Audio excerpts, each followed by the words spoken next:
Indy 5 is tracking, and I put 70.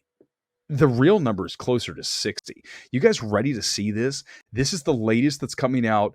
Deadline just posted it, and the number is terrible. I mean, if this film opens at 60 million over the 4th of July weekend, like a 3-day 60, that's going to be terrible. And listen, I can tell you right now, what did we say about this film, Indiana Jones and the Dial of Destiny?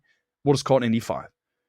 We told you there's no reason to make this film. And when you watch that trailer, you are reminded of that because why are we here? Why did we make this? Why is Holbrook in this again? One of the worst, if not the single worst villain in the history of the MCU.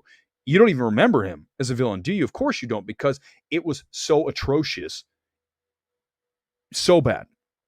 When you go back and you watch a film that could have been better with a better villain, I think it's one of the most overrated MCU films because it's certainly from you guys think it's like the best film ever made, Logan. It's okay. There's some elements that are great. I like the filmmaking, but I don't think the film is great. I mean, I like the take on the character, but Holbrook's terrible. So he's in this film too. But you know why? Because no one wants to see the movie. No one wants to see it. And then also, young kids don't want to see it. And you need to have the 18 to 34 demo into your film. What was the number one demo last weekend for Spider-Verse 2? 18 to 34.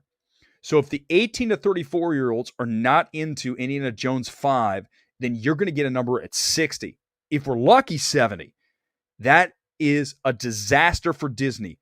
And I'm telling you, that will be back-to-back disasters for Disney because Little Mermaid is disastrous because it's doing so poorly overseas. Domestically, it's there. Overseas, it is nowhere. And you combine the two and you're in big trouble. And that would make two big, huge budget films that have gone 1-2 down.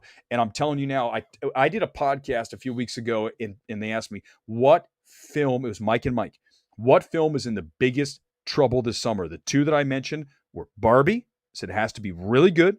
But the number one was Indiana Jones 5 because you say to yourself, why did they make it? Who's the audience? Big trouble for this film.